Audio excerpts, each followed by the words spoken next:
What do you think motivates a woman to overlook or accept a man's lack of involvement in his child's life? Sometimes I think with some women, not all, of course, there's some that are totally okay with it. Mhm. Some of them don't realize that they're being motivated by something. So like they're totally blind to it. So I think some things that are a factor, of course, are gonna be like just wanting it to work, especially if it's somebody that you're very, very interested in. Mhm. Um, Sometimes lack of companionship, loneliness. Some Mhm. people are like, well, he's not that bad. Um, Mhm. and in my case, you think you're special. You think you're a unicorn, and it's something she did, and something she said, and he's not like this with me. He would never do that. And you could die on that hill, and Yeah. he'll let you, because when the dynamic changes, it's like, oh my gosh, like I'm no different than the other person. And why? And don't get me wrong. Don't get me wrong. People don't come for me. Yes, we should think that we are special because we are unique, right? But in the same vein, why is it that most of us believe that we can just change somebody? Like, oh, well, just because that was them don't mean that's me. Like, where does that come from? Um, Exaggerated idea of like self-worth. Mhm. Not to say that it's bad to think highly of yourself, you should. But no one can change someone's core characteristics. You could influence someone to want to be better, but them at their core, they're gonna be who they are. So, and then also if you don't see something, you wouldn't know. So if you think that you're looking at a dog, you're gonna be like, oh, this is a dog, I got it. It's so great, but it's a wolf and it's gonna eat you. But Yeah. you don't know because you Mhm. haven't seen that side of it. Yeah. Yeah. You like, he got a tail. I thought he was a Yeah, he dog. wags. I feed him. He's great. And then he gets hungry one day. Mhm. Yeah, right. Yeah. Ah, that's good. That's good. Do you think women in these situations often avoid confronting a man about his responsibilities? Well, not every situation. I think in a lot of situations, just from my personal experience and the people I do know in real life, they do confront the person, Mm, but the representative, already prepared for that.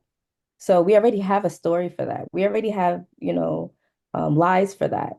And if you don't know that and you're thinking, oh, I'm giving the person the space to be honest and they could just tell me and I'm here to like make things better, um, you would have no idea. And I mm, think that's what really happens is that, especially when you have someone that's giving you a representative and they're playing this role, mm, um, they're prepared for you to question, they're prepared to do the little things to make it seem like they're trying something and that may not even really be the case. And you won't know until it's really too late. mm. So they already played this scenario out in their head before you even asked them the question. I believe so, because if I'm a liar, I'm going to try to keep up with my lies and I'm going to try to make sure that I make plans for if the lie fall through. Like, what do I do if I get caught? Yeah. So I think that's what happens in those scenarios. Mm, yeah. Yeah, because and I know, and this isn't no bash session to women or anything of that nature, because it has to be tough for a lot of women who go through these things because there are guys that they just flat out lie, and this isn't to say all men, I'm not saying all men, but to guys in this specific situation. Because I had even a case where even, my ex-wife, she was talking to my wife one time, hoping that she could they could be on the same team, like against me. Yeah. You know what I'm saying? My wife was like, nah. So that has to be tough too, because it's like, well, what if the ex is telling the truth? You know what I'm saying? Like, how do you Oh, yeah. how do you balance that? Because now you're in a relationship with him, but you like, this my dude. So it's like, do you believe the ex? Or because I even had some therapists that said it's good for you to have a conversation with the ex. Like, do you believe that? I do. But I think it also matters, the self-awareness of the person that you're talking to in general. Like if whether it's the ex or the present person, that person has to be very self-aware on their feelings and how they're going to tell the story. Like if you're going to tell the story, tell the whole story. Don't just tell a piece.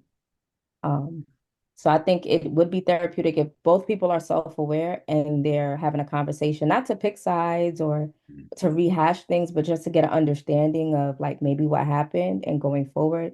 The person that's in the current relationship could pick sense out of nonsense, as the West Indians would say. And I don't expect them to really pick a side, but just know that okay, this thing happened and do what they can with their discernment with that. Yeah, because the ex looks upset. Like it's almost as if like the ex like wanted to be like girl power kind of thing, you know. But Something like that. yeah, yeah. And that's when you say the discernment got to come in. You got to know. Yeah.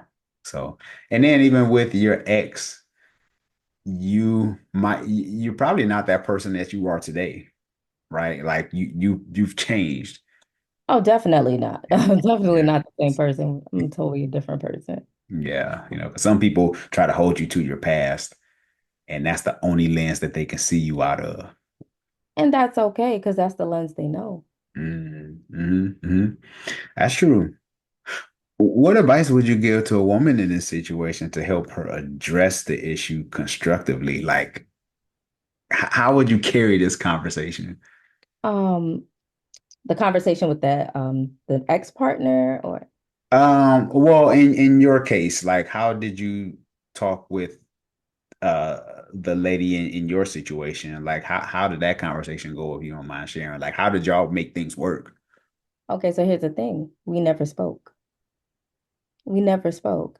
So it's one of those things that by the time I had my enlightenment moment, Mhm. things were way too far gone. So I never spoke. This was an introspective, lots of therapy and just looking back and realizing like, okay, this thing was done because I now know this portion of it. Mm, And now I see why she went about it the way that she went about it, things of that nature. mm. But now there's a plenty of times I would say I'm taking a page out of her book and it works. So Yeah, yeah.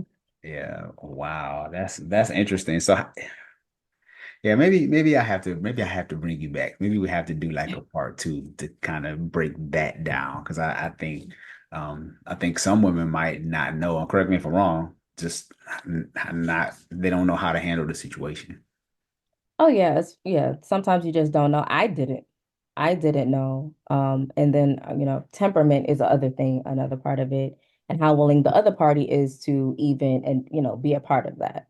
Mm, All of that matters because sometimes things are too far gone, and you do have to do your own inner work and come to your own conclusions. You mm, can use these experiences as like references in those cases. mm. For sure. Yeah, that can be challenging. Like I said, I've been there before. You've been there. So I only can imagine how many other people had to go through that experience. I kind of want to shift gears a little bit. Um, I want to talk real quick about the date night love fearlessly gift set card that my wife and I has joined and put together the intimacy card deck. So whether if you're dating, whether if you're married or you in a fresh relationship, these questions will definitely help you get to know someone in a deeper way and to help you make the necessary decision that you feel like is best. You can find it at our website, scaredtoremarry.com. So, Fee, I want to play the card deck with you. Okay. All right. So I'm gonna Cool. pull a card and just let me know what you think or share your experience.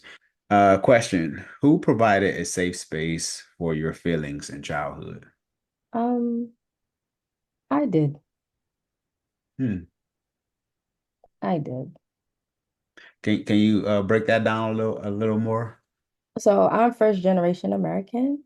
So my culture is just different.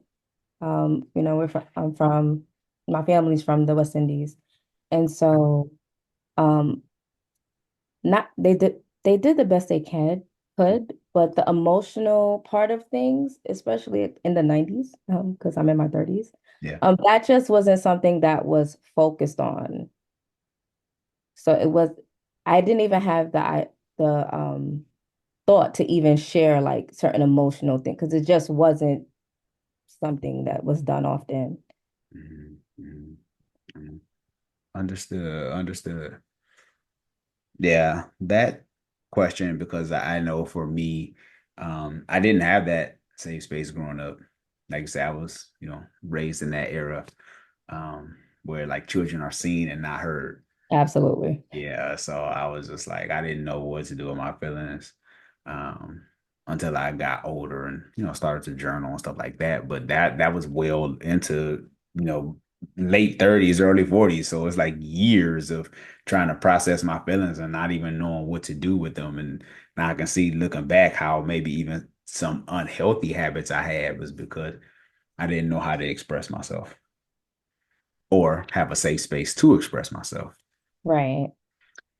Okay, so bonus round.